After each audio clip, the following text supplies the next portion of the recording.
ॐ श्री परमात्मने नमः। ॐ श्री गणेशाय नमः। श्री सरस्वत्यै नमः। श्री वेदव्यासाय नमः। नारायणं नमस्कृत्य नरं चैव नरोत्तमं देवीं सरस्वतीं व्यासं ततो जयमुदीरयेत्। वसुदेवसुतं देवं कंसचाणूरमर्दनं देवकी परमानन्दं कृष्णं वन्दे जगद्गुरुम्। एकोनचत्वारिंशोऽध्यायः पुरुषोत्तमयोग। श्रीमद्भगवद्गीतायां पञ्चदशोऽध्यायः संसार वृक्ष का भगवत प्राप्ति के उपाय का जीवात्मा का प्रभाव सहित परमेश्वर के स्वरूप का एवं क्षर अक्षर और पुरुषोत्तम के तत्व का वर्णन। संबंध। गीता के 14वें अध्याय में 5वें से 18वें श्लोक तक तीन गुणों के स्वरूप, उनके कार्य एवं उनकी बंधनकारिता का और बंधे हुए मनुष्यों की उत्तम, मध्यम और अधम गति आदि का विस्तार पूर्वक वर्णन करके 19वें और 20वें श्लोकों में उन गुणों से अतीत होने का उपाय और फल बतलाया गया। उसके बाद अर्जुन के पूछने पर 22वें से 25वें श्लोक तक गुणातीत पुरुष के लक्षणों और आचरणों का वर्णन करके 26वें श्लोक में सगुण परमेश्वर के अव्यभिचारी भक्ति योग को गुणों से अतीत होकर ब्रह्म प्राप्ति के लिए योग्य बनने का सरल उपाय बतलाया गया। अतएव भगवान में अव्यभिचारी भक्ति योग रूप अनन्य प्रेम उत्पन्न करने के उद्देश्य से अब उस सगुण परमेश्वर पुरुषोत्तम भगवान के गुण, प्रभाव और स्वरूप का एवं गुणों से अतीत होने में प्रधान साधन वैराग्य और भगवत शरणागति का वर्णन करने के लिए 15वें अध्याय का आरंभ किया जाता है। यहाँ पहले संसार में वैराग्य उत्पन्न कराने के उद्देश्य से 3 श्लोकों द्वारा संसार का वर्णन वृक्ष के रूप में करते हुए वैराग्य रूप शस्त्र द्वारा उसका छेदन करने के लिए कहते हैं। अथ पञ्चदशोऽध्यायः श्रीभगवानुवाच ऊर्ध्वमूलमधः शाखम् अश्वत्थं प्राहुरव्ययम् छन्दांसि यस्य पर्णानि यस्तं वेद स वेदविद्। श्री भगवान बोले, आदि पुरुष परमेश्वर रूप मूल वाले और ब्रह्मा रूप मुख्य शाखा वाले जिस संसार रूप पीपल के वृक्ष को अविनाशी कहते हैं तथा वेद जिसके पत्ते कहे गए हैं, उस संसार रूप वृक्ष को जो पुरुष मूल सहित तत्व से जानता है, वह वेद के तात्पर्य को जानने वाला है। मूल शब्द कारण का वाचक है। इस संसार वृक्ष की उत्पत्ति और इसका विस्तार आदि पुरुष नारायण से ही हुआ है। यह बात अगले 4 श्लोक में और अन्यत्र भी स्थान स्थान पर कही गई है। वे आदि पुरुष परमेश्वर नित्य, अनंत और सबके आधार हैं एवं सगुण रूप से सबके ऊपर नित्य धाम में निवास करते हैं, इसलिए ऊर्ध्व नाम से कहे जाते हैं। यह संसार वृक्ष उन्हीं मायापति सर्वशक्तिमान परमेश्वर से उत्पन्न हुआ है, इसलिए इसको ऊर्ध्वमूल अर्थात ऊपर की ओर मूल वाला कहते हैं। अभिप्राय यह है कि अन्य साधारण वृक्षों का मूल तो नीचे पृथ्वी के अंदर रहा करता है, पर इस संसार वृक्ष का मूल ऊपर है। यह बड़ी अलौकिक बात है। संसार वृक्ष की उत्पत्ति के समय सबसे पहले ब्रह्मा का उद्भव होता है। इस कारण ब्रह्मा ही इसकी प्रधान शाखा है।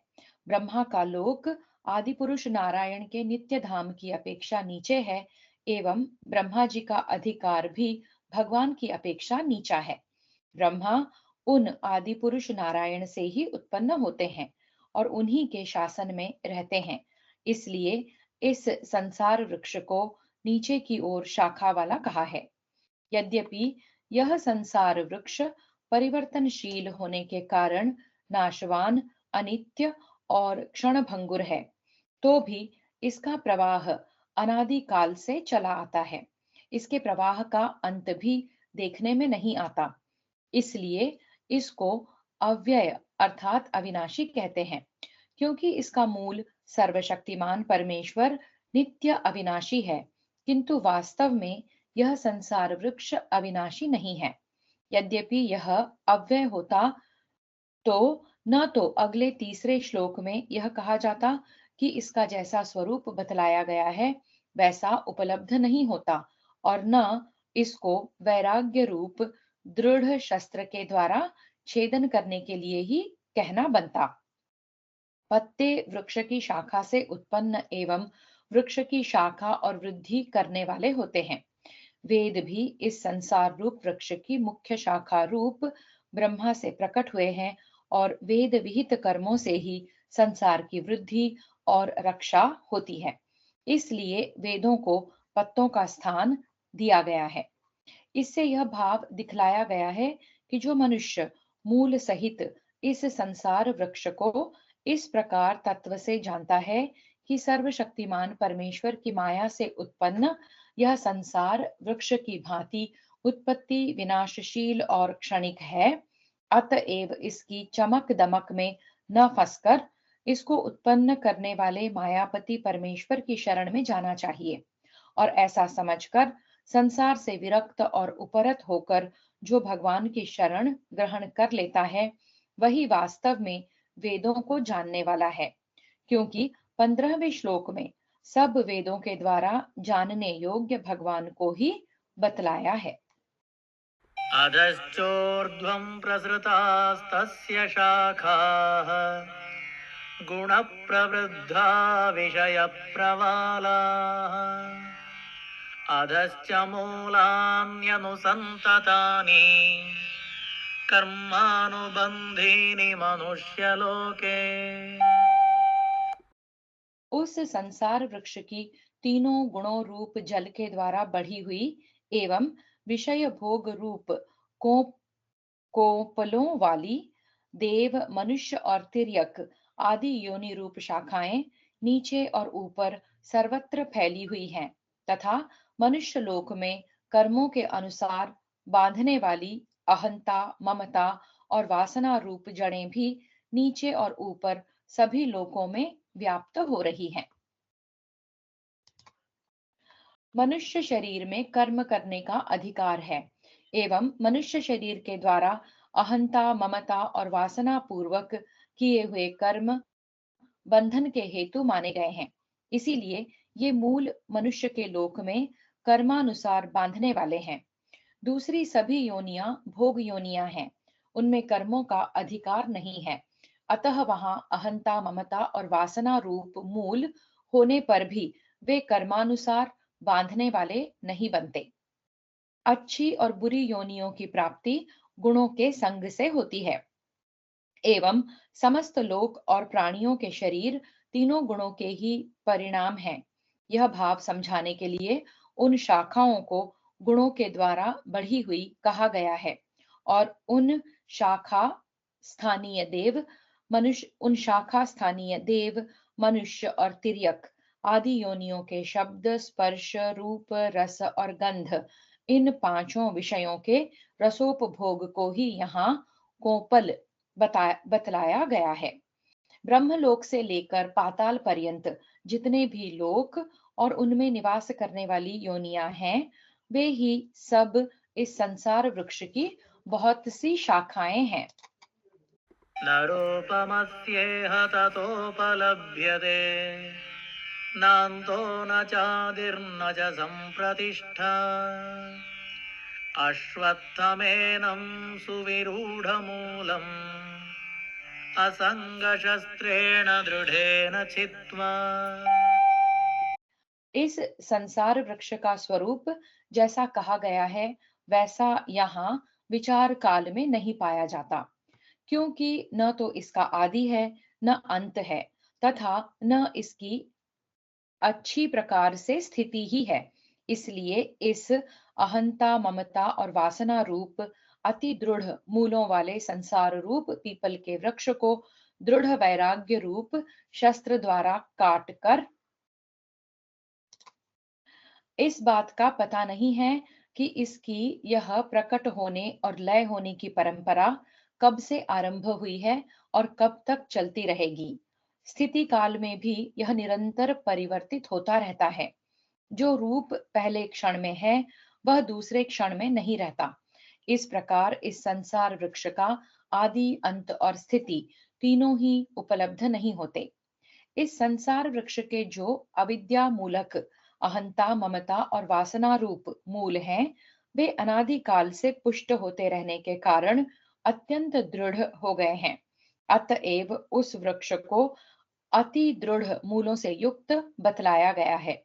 विवेक द्वारा समस्त संसार को नाशवान और क्षणिक समझकर इस लोक और परलोक के स्त्री पुत्र धन मकान तथा मान बड़ाई प्रतिष्ठा स्वर्ग आदि समस्त भोगों में सुख सुख प्रीति और रमणीयता का न भासना, उनमें आसक्ति का सर्वथा अभाव हो जाना है। दृढ़ वैराग्य है, उसी का नाम यहाँ असंग शस्त्र है। इस असंग शस्त्र द्वारा जो चराचर समस्त संसार के चिंतन का त्याग कर देना, उससे उपरत हो जाना है एवं अहंता ममता और वासना रूप मूलों का उच्छेद कर देना है, यही उस संसार वृक्ष का दृढ़ वैराग्य रूप शस्त्र के द्वारा समूल उच्छेद करना है। ततः पदं तत्परिमार्गितव्यम् यस्मिन् गता न निवर्तन्ते भूयः तमेव चाद्यं पुरुषं प्रपद्ये यतः प्रवृत्तिः प्रसृता पुराणी। इसके पश्चात उस परम पद रूप परमेश्वर को भली भांति खोजना चाहिए, जिसमें गए हुए पुरुष फिर लौटकर संसार में नहीं आते और जिस परमेश्वर से इस पुरातन संसार वृक्ष की प्रवृत्ति विस्तार को प्राप्त हुई है, उसी आदि पुरुष नारायण के मैं शरण हूं, इस प्रकार दृढ़ निश्चय करके उस परमेश्वर का मनन और निधिध्यासन करना चाहिए। उस इस अध्याय के पहले श्लोक में, जिसे ऊर्ध्व कहा गया है, गीता के 14वें अध्याय के 26वें श्लोक में जो माम पद से और 27वें श्लोक में अहम पद से कहा गया है, एवं अन्यान्य स्थलों में जिसको कहीं परम पद, कहीं अव्यय पद और कहीं परम गति तथा कहीं परम धाम के नाम से भी कहा गया है, उसी को यहाँ परम पद के नाम से कहते हैं। उस सर्वशक्तिमान सर्वाधार परमेश्वर को प्राप्त करने की इच्छा से जो बार बार उनके गुण और प्रभाव के सहित स्वरूप का मनन और निधिध्यासन द्वारा अनुसंधान करते रहना है, यही उस परम पद को खोजना है। अतः उपर्युक्त प्रकार से उसका अनुसंधान करने के लिए अपने अंदर जरा भी अभिमान न आने देकर और सब प्रकार से उस परमेश्वर की शरण लेकर, उसका अनन्य आश्रय लेकर उसी पर पूर्ण विश्वास पूर्वक निर्भर हो जाना चाहिए। संबंध अब उपर्युक्त प्रकार से आदि पुरुष परम पद स्वरूप परमेश्वर की शरण होकर उसको प्राप्त हो जाने वाले पुरुषों के लक्षण बतलाए जाते हैं। निर्मानमोहाजितसङ्गदोषाः अध्यात्मनित्या विनिवृत्तकामाः द्वन्द्वैर्विमुक्ता सुखदुःखसञ्ज्ञैः गच्छन्त्यमूढाः पदमव्ययं तत्। जिनका मान और मोह नष्ट हो गया है, जिन्होंने आसक्ति रूप दोष को जीत लिया है, जिनकी परमात्मा के स्वरूप में नित्य स्थिति है और जिनकी कामनाएं पूर्ण रूप से नष्ट हो गई हैं। वे सुख दुख नामक द्वंद्वों से विमुक्त ज्ञानी जन उस अविनाशी परम पद को प्राप्त होते हैं। जो जाति गुण ऐश्वर्य और विद्या आदि के संबंध से अपने अंदर तनिक भी बड़प्पन की भावना नहीं करते एवं जिनका मान बड़ाई या प्रतिष्ठा से तथा अविवेक और भ्रम आदि तमोगुण के भावों से लेश मात्र भी संबंध नहीं रह गया है, ऐसे पुरुषों को निर्माण मोहाहा कहते हैं। जिनकी इस लोक और परलोक के भोगों में जरा भी आसक्ति नहीं रह गई है, विषयों के साथ संबंध होने पर भी जिनके अंतःकरण में किसी प्रकार का विकार नहीं हो सकता, ऐसे पुरुषों को जित संग दोषाहा कहते हैं। अध्यात्म शब्द यहाँ परमात्मा के स्वरूप का वाचक है। अतएव परमात्मा के स्वरूप में जिनकी नित्य स्थिति हो गई है, जिनका क्षण मात्र के लिए भी परमात्मा से वियोग नहीं होता और जिनकी स्थिति सदा अटल बनी रहती है, ऐसे पुरुषों को अध्यात्म नित्याहा कहते हैं। जिनकी सब प्रकार की कामनाएं सर्वथा नष्ट हो गई हैं, जिनमें इच्छा कामना तृष्णा या वासना आदि लेश मात्र भी नहीं रह गई हैं, ऐसे पुरुषों को विनिवृत्त कामाहा कहते हैं। शीत उष्ण प्रिय अप्रिय मान अपमान स्तुति निंदा इत्यादि द्वंद्वों को सुख और दुख में हेतु होने से सुख दुख संज्ञक कहा गया है। इन सब से किंचन मात्र भी संबंध न रखना अर्थात किसी भी द्वंद्व के संयोग वियोग में जरा भी राग द्वेष हर्ष शोकादि विकार का न होना ही इन द्वंद्वों से सर्वथा मुक्त होना है। न तद्भासयते सूर्यः न शशाङ्को न पावकः यद्गत्वा न निवर्तन्ते तद्धाम परमं मम। जिस परम पद को प्राप्त होकर मनुष्य लौटकर संसार में नहीं आते, उस स्वयं प्रकाश परम पद को न सूर्य प्रकाशित कर सकता है, न चंद्रमा और न अग्नि ही। वही मेरा परम धाम है। समस्त संसार को प्रकाशित करने वाले सूर्य चंद्रमा और अग्नि एवं ये जिनके देवता हैं, वे चक्षु मन और वाणी कोई भी उस परम पद को प्रकाशित नहीं कर सकते।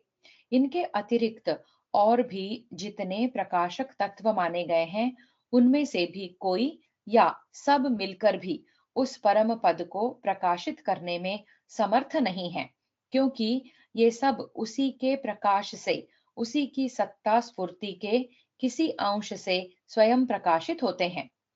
जहां पहुंचने के बाद इस संसार से कभी किसी भी काल में और किसी भी अवस्था में पुनः संबंध नहीं हो सकता, वही मेरा परम धाम अर्थात मायातीत धाम है और वही मेरा भाव और स्वरूप है।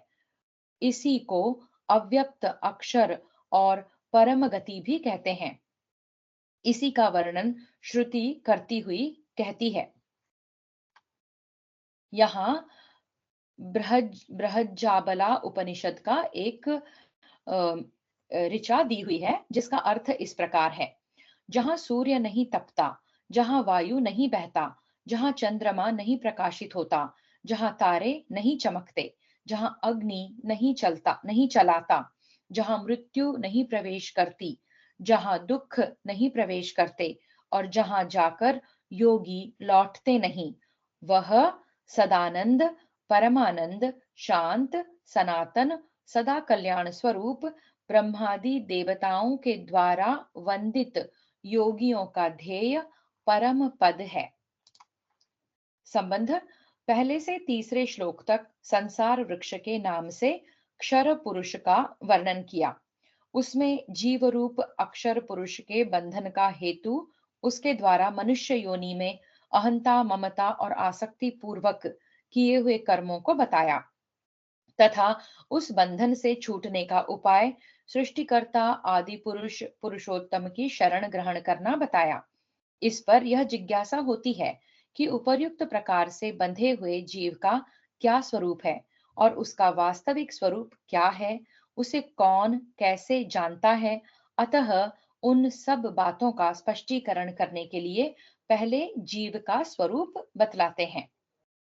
ममैवांशो जीवलोके जीवभूतः सनातनः मनःषष्ठानीन्द्रियाणि प्रकृतिस्थानि कर्षति।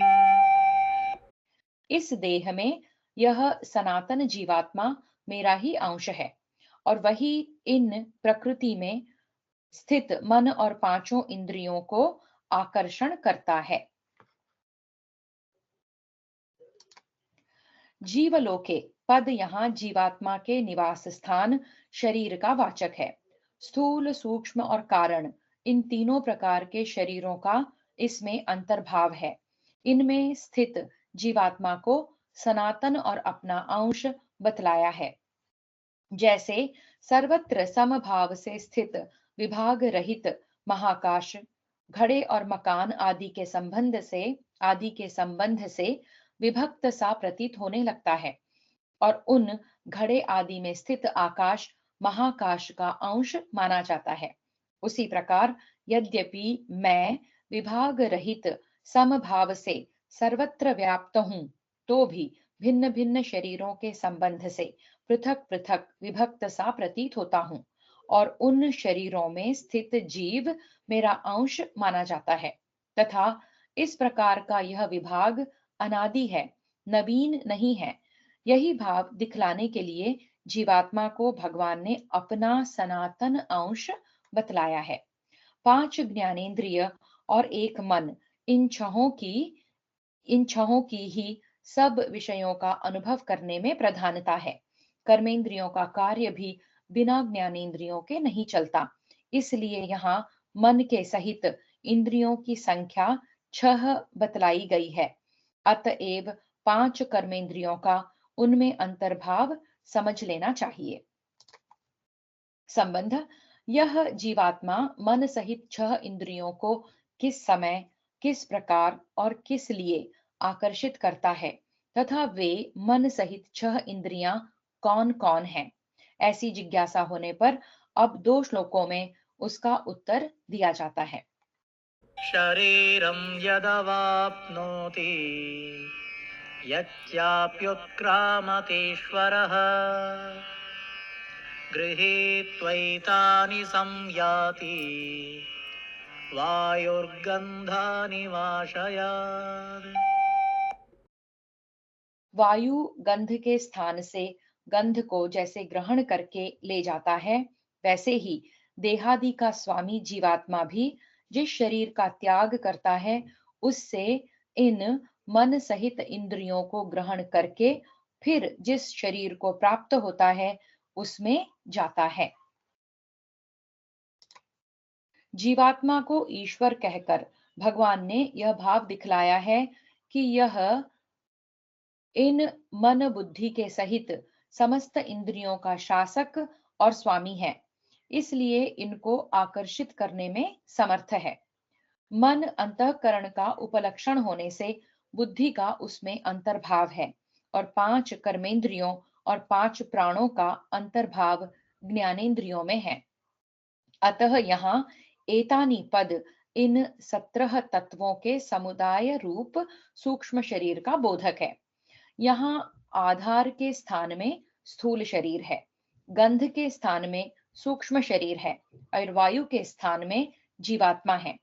जैसे वायु गंध को एक स्थान से उड़ाकर दूसरे स्थान में ले जाता है, उसी प्रकार जीवात्मा भी इंद्रिय मन बुद्धि और प्राणों के समुदाय रूप सूक्ष्म शरीर को एक स्थूल शरीर से निकालकर दूसरे स्थूल शरीर में ले जाता है। यद्यपि जीवात्मा परमात्मा का ही अंश होने के कारण वस्तुतः नित्य और अचल है, उसका कहीं आना जाना नहीं बन सकता, तथापि सूक्ष्म शरीर के साथ उसका संबंध होने के कारण सूक्ष्म शरीर के द्वारा एक स्थूल शरीर से दूसरे स्थूल शरीर में जीवात्मा का जाना सा प्रतीत होता है। इसलिए यहाँ संयाति क्रिया का प्रयोग करके जीवात्मा का एक शरीर से दूसरे शरीर में जाना बतलाया गया है। गीता के दूसरे अध्याय के 22वें श्लोक में भी यही बात कही गई है।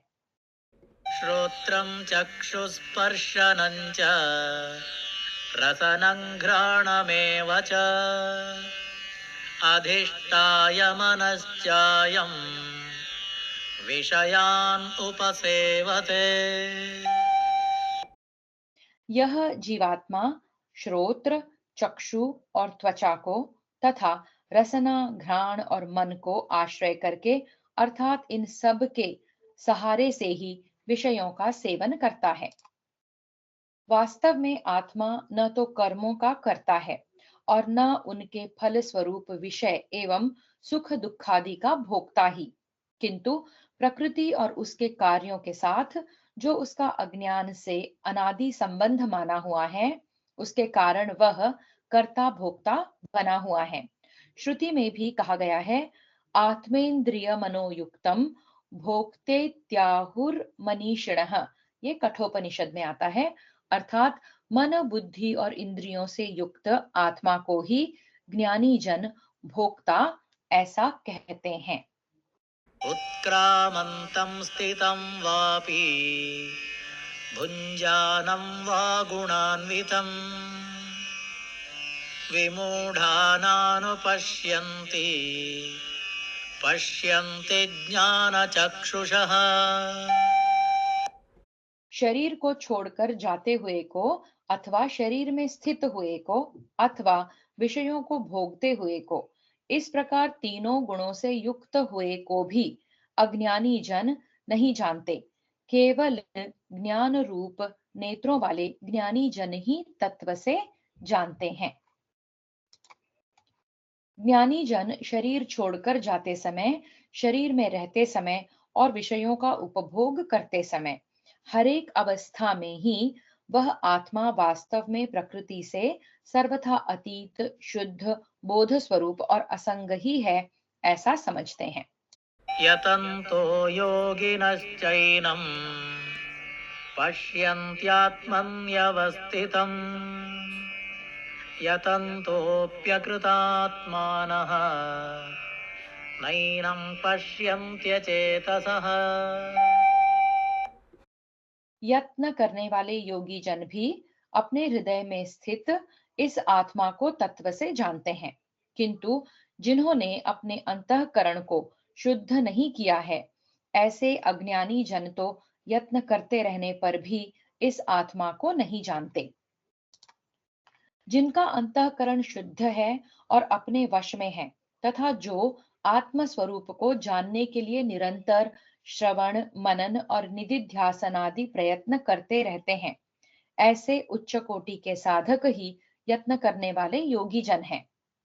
तथा जिस जीवात्मा का प्रकरण चल रहा है और जो शरीर के संबंध से हृदय में स्थित कहा जाता है, उसके नित्य शुद्ध विज्ञानानंदमय वास्तविक स्वरूप को यथार्थ जान लेना ही उनका इस आत्मा को तत्व से जानना है। जिनका अंतःकरण शुद्ध नहीं है, अर्थात न तो निष्काम कर्म आदि के द्वारा जिनके अंतःकरण का मल सर्वथा धुल गया है, एवं न जिन्होंने भक्ति आदि के द्वारा चित्त को स्थिर करने का ही कभी समुचित अभ्यास किया है, ऐसे मलिन और विक्षिप्त अंतःकरण वाले पुरुषों को अकृतात्मा कहते हैं। ऐसे मनुष्य अपने अंतःकरण को शुद्ध बनाने की चेष्टा न करके यदि केवल उस आत्मा को जानने के लिए शास्त्रालोचन रूप प्रयत्न करते रहें तो भी उसके तत्व को नहीं समझ सकते। संबंध छठे श्लोक पर दो शंकाएं होती हैं।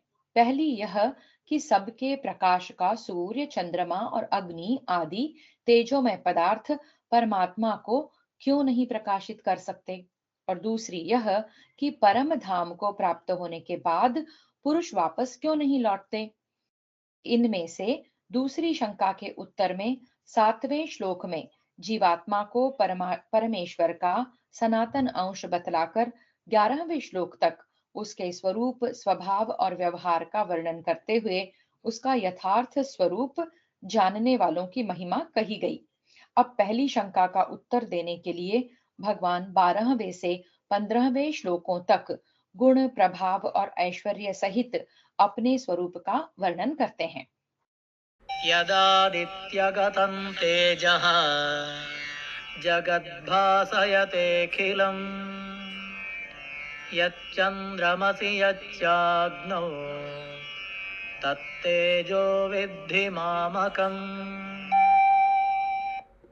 सूर्य में स्थित जो तेज संपूर्ण जगत को प्रकाशित करता है तथा जो तेज चंद्रमा में है और जो अग्नि में है, उसको तू मेरा ही तेज जान।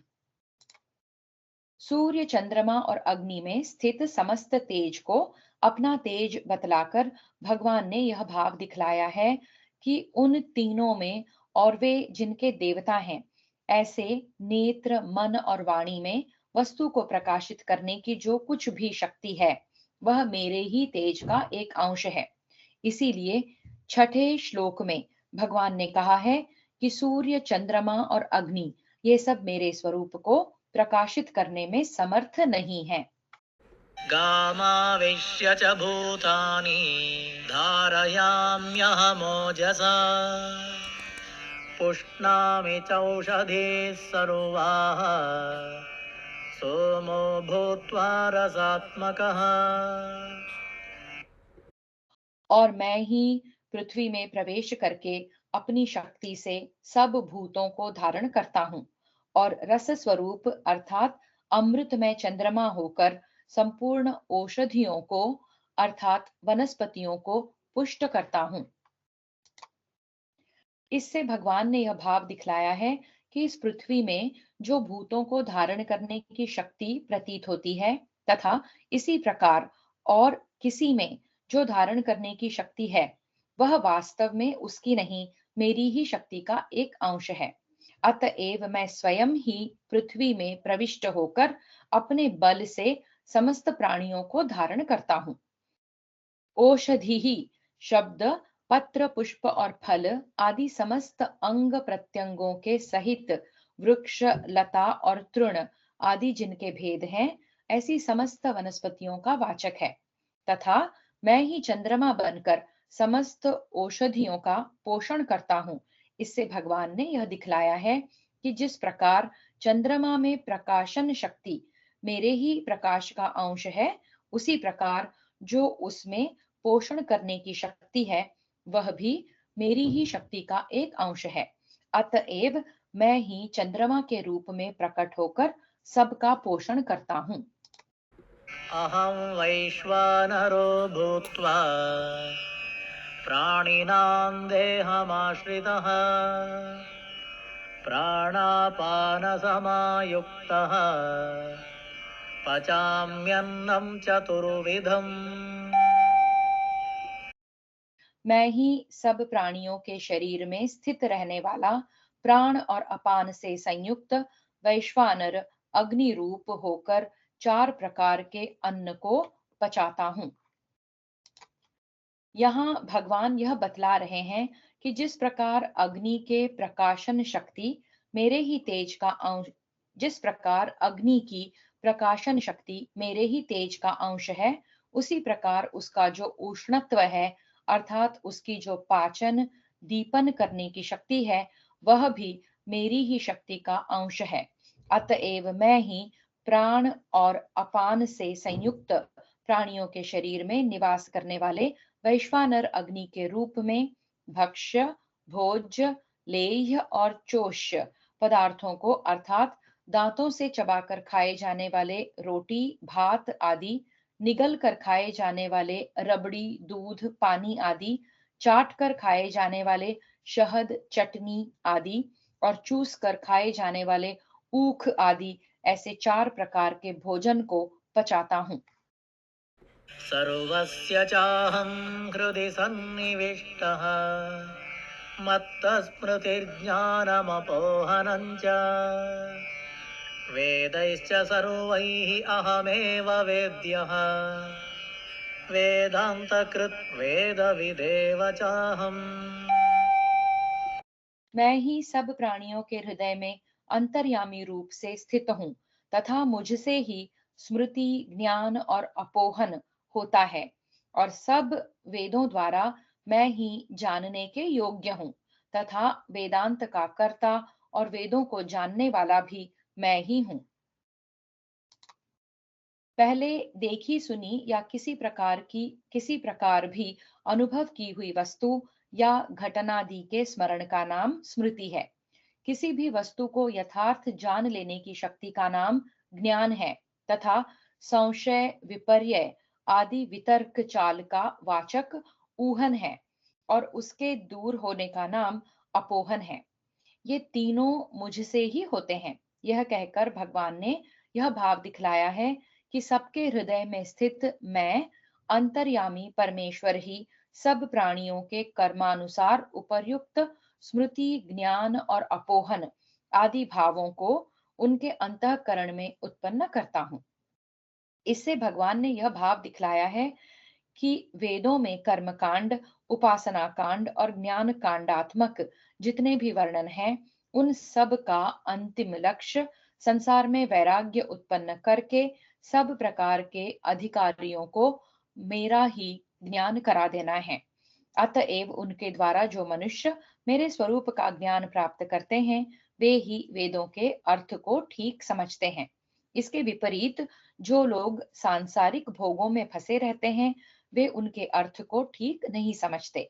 इससे भगवान ने यह भाव दिखलाया है कि वेदों में प्रतीत होने वाले विरोधों का वास्तविक समन्वय करके मनुष्य को शांति प्रदान करने वाला मैं ही हूँ। संबंध पहले से छठे श्लोक तक वृक्ष रूप से संसार का दृढ़ वैराग्य के द्वारा उसके छेदन का, परमेश्वर की शरण में जाने का, परमात्मा को प्राप्त होने वाले पुरुषों के लक्षणों का और परम धाम स्वरूप परमेश्वर की महिमा का वर्णन करते हुए अश्वत्थ वृक्ष रूप क्षर पुरुष का प्रकरण पूरा किया गया। तदनंतर 7वें श्लोक से जीव शब्दवाच्य उपासक अक्षर पुरुष का प्रकरण आरंभ करके उसके स्वरूप, शक्ति, स्वभाव और व्यवहार का वर्णन करने के बाद उसे जानने वालों की महिमा कहते हुए 11वें श्लोक तक उस प्रकरण को पूरा किया। फिर 12वें श्लोक से उपास्य देव पुरुषोत्तम का प्रकरण आरंभ करके 15वें श्लोक तक उसके गुण, प्रभाव और स्वरूप का वर्णन करते हुए उस प्रकरण को भी पूरा किया। अब अध्याय की समाप्ति तक पूर्वोक्त तीनों प्रकरणों का सार संक्षेप में बतलाने के लिए अगले श्लोकों में क्षर, अक्षर और पुरुषोत्तम का वर्णन करते हैं। द्वाविमौ पुरुषौ लोके क्षरश्चाक्षर एव च क्षरः सर्वाणि भूतानि कूटस्थोऽक्षर उच्यते। इस संसार में नाशवान और अविनाशी भी ये दो प्रकार के पुरुष हैं। इनमें संपूर्ण भूत प्राणियों के शरीर तो नाशवान और जीवात्मा अविनाशी कहा जाता है। जिन दोनों तत्वों का वर्णन गीता के 7वें अध्याय में अपरा और परा प्रकृति के नाम से, 8वें अध्याय में अभिभूत और अध्यात्म के नाम से, 13वें अध्याय में क्षेत्र और क्षेत्रज्ञ के नाम से और इस अध्याय में पहले अश्वत्थ और जीव के नाम से कहा गया है, उनमें से एक को क्षर और दूसरे को अक्षर कहकर भगवान ने यह भाव दिखलाया है कि दोनों परस्पर अत्यंत विलक्षण हैं, क्योंकि भूतानी पद यहाँ समस्त जीवों के स्थूल, सूक्ष्म और कारण तीनों प्रकार के शरीरों का वाचक है और कूटस्थ शब्द यहाँ समस्त शरीरों में रहने वाले आत्मा का वाचक है। यह सदा एक सा रहता है, इसमें परिवर्तन नहीं होता, इसलिए इसे कूटस्थ कहते हैं और इसका कभी किसी अवस्था में क्षय, नाश या अभाव नहीं होता, इसलिए यह अक्षर है। उत्तमः पुरुषस्त्वन्यः परमात्मेत्युदाहृतः यो लोकत्रयमाविश्य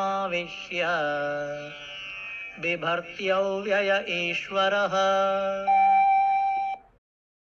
इन दोनों से उत्तम पुरुष तो अन्य ही है, जो तीनों लोकों में प्रवेश करके सबका धारण पोषण करता है। एवं अविनाशी परमेश्वर और परमात्मा इस प्रकार कहा गया है।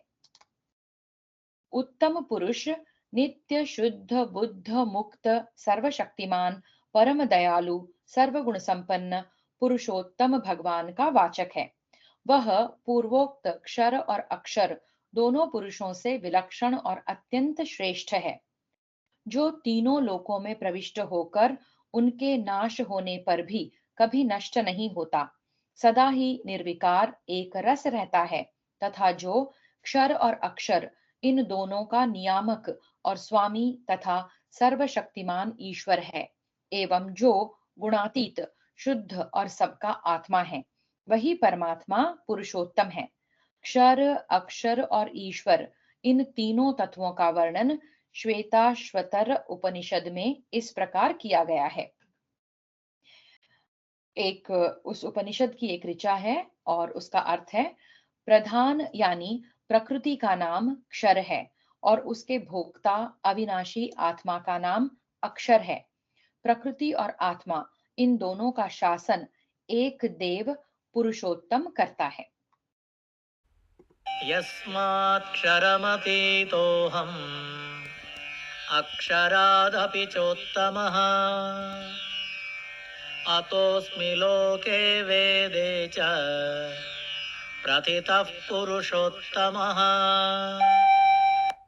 क्योंकि मैं नाशवान जड़ वर्ग क्षेत्र से तो सर्वथा अतीत हूँ और अविनाशी जीवात्मा से भी उत्तम हूँ, इसलिए लोक में और वेद में भी पुरुषोत्तम नाम से प्रसिद्ध हूँ।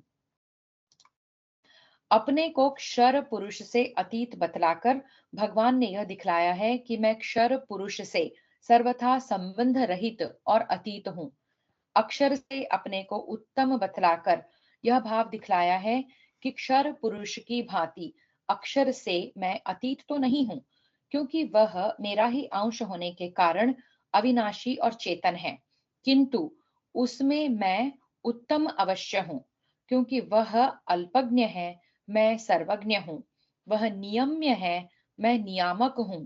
वह मेरा उपासक है, मैं उसका स्वामी उपास्य देव हूं। और वह अल्प शक्ति संपन्न है, मैं सर्वशक्तिमान हूँ। अतएव उसकी अपेक्षा मैं सब प्रकार से उत्तम हूँ। यो मामेवमसम्मूढः जानाति पुरुषोत्तमम् स सर्वविद् भजति माम् सर्वभावेन भारत। हे भारत, जो ज्ञानी पुरुष मुझको इस प्रकार तत्व से पुरुषोत्तम जानता है, वह सर्वज्ञ पुरुष सब प्रकार से निरंतर मुझ वासुदेव परमेश्वर को ही भजता है, जिसका ज्ञान संशय विपर्य आदि दोषों से शून्य है, जिसको मोह का जरा भी अंश ना हो, जिसमें मोह का जरा भी अंश ना हो, उसे असम्मूढ़ कहते हैं। इस अध्याय में क्षर अक्षर और पुरुषोत्तम इस प्रकार तीन भागों में विभक्त करके समस्त पदार्थों का वर्णन किया गया है। अतएव जो क्षर और अक्षर दोनों के यथार्थ स्वरूप को समझकर उनसे भी अत्यंत उत्तम पुरुषोत्तम के तत्व को जानता है, वही सर्वविद है। इस कथन से भगवान ने यह बतलाया है कि मुझ सर्वशक्तिमान सर्वाधार समस्त जगत का सृजन पालन और संहार आदि करने वाले सबके परम सुहृद सबके एकमात्र नियंता सर्व गुण संपन्न परम दयालु परम प्रेमी सर्वांतर्यामी सर्वव्यापी परमेश्वर को उपर्युक्त दो श्लोकों में वर्णित प्रकार से क्षर और अक्षर दोनों पुरुषों से उत्तम निर्गुण सगुण गुणातीत और सर्वगुण संपन्न साकार निराकार व्यक्ताव्यक्त स्वरूप परम पुरुष मान लेना ही मुझको पुरुषोत्तम जानना है। भगवान को पुरुषोत्तम समझने वाले पुरुष का जो समस्त जगत से प्रेम हटाकर केवल मात्र परम प्रेमास्पद एक परमेश्वर में ही पूर्ण प्रेम करना एवं बुद्धि से भगवान के गुण प्रभाव तत्व रहस्य लीला स्वरूप और महिमा पर पूर्ण विश्वास करना, उनके नाम गुण प्रभाव चरित्र और स्वरूप आदि का श्रद्धा और प्रेम पूर्वक मन से चिंतन करना, कानों से श्रवण करना, वाणी से कीर्तन करना, नेत्रों से दर्शन करना एवं उनकी आज्ञा के अनुसार सब कुछ उनका समझकर तथा सब में उनको व्याप्त समझकर कर्तव्य कर्मों द्वारा सबको सुख पहुंचाते हुए उनकी सेवा आदि करना, यही भगवान को सब प्रकार से भजना है। इति गुह्यतमं शास्त्रम् इदमुक्तं मया नघ एतद्बुद्ध्वा बुद्धिमान् स्यात् कृतकृत्यश्च भारत। हे निष्पाप अर्जुन, इस प्रकार यह अति रहस्य युक्त गोपनीय शास्त्र मेरे द्वारा कहा गया। इसको तत्व से जानकर मनुष्य ज्ञानवान और कृतार्थ हो जाता है। इसे गुह्यतम बतलाकर भगवान ने यह भाव दिखलाया है कि इस अध्याय में मुझ सगुण परमेश्वर के गुण प्रभाव तत्व और रहस्य की बात प्रधानता से कही गई है, इसलिए यह अतिशय गुप्त रखने योग्य है। मैं हर किसी के सामने इस प्रकार के अपने गुण प्रभाव तत्व और ऐश्वर्य को प्रकट नहीं करता, अतएव तुम्हें भी अपात्र के सामने इस रहस्य को नहीं कहना चाहिए। भगवान ने अर्जुन को यहाँ अनघ नाम से संबोधित करके यह भाव दिखलाया है कि तुम्हारे अंदर पाप नहीं है, तुम्हारा अंतःकरण शुद्ध और निर्मल है, अतः तुम मेरे इस गुह्यतम उपदेश को सुनने और धारण करने के पात्र हो। इस अध्याय में वर्णित भगवान के गुण प्रभाव तत्व और स्वरूप आदि को भली भांति समझकर भगवान को पूर्वोक्त प्रकार से साक्षात पुरुषोत्तम समझ लेना ही इस शास्त्र को तत्व से जानना है तथा उसे जानने वाले का जो उस पुरुषोत्तम भगवान को अपरोक्ष भाव से प्राप्त कर लेना है, यही उसका बुद्धिमान अर्थात ज्ञानवान हो जाना है और समस्त कर्तव्यों को पूर्ण कर चुकना, सबके फल को प्राप्त हो जाना ही कृतकृत्य हो जाना है। ॐ तत्सदिति श्रीमद्भगवद्गीतासु उपनिषत्सु ब्रह्मविद्यायां योगशास्त्रे श्रीकृष्णार्जुनसंवादे पुरुषोत्तमयोगो नाम पञ्चदशोऽध्यायः। इति श्री महाभारते भीष्म पर्वणि श्रीमद्भगवद्गीता पर्वणि श्रीमद्भगवद्गीतासु उपनिषत्सु ब्रह्म विद्यायां योगशास्त्रे श्रीकृष्णार्जुन संवादे पुरुषोत्तम योगो नाम पंचदशोऽध्यायः। भीष्म पर्वणि तु एकोनचत्वारिंशोऽध्यायः। इस प्रकार श्री महाभारत भीष्म पर्व के श्रीमद् भगवद गीता पर्व के अंतर्गत ब्रह्म विद्या एवं योग शास्त्र रूप श्रीमद् भगवद गीतोपनिषद श्री कृष्णार्जुन संवाद में पुरुषोत्तम योग नामक 15वां अध्याय पूरा हुआ। भीष्म पर्व में 39वां अध्याय पूरा हुआ। हरि ओम तत्सत। श्री कृष्णार्पणमस्तु।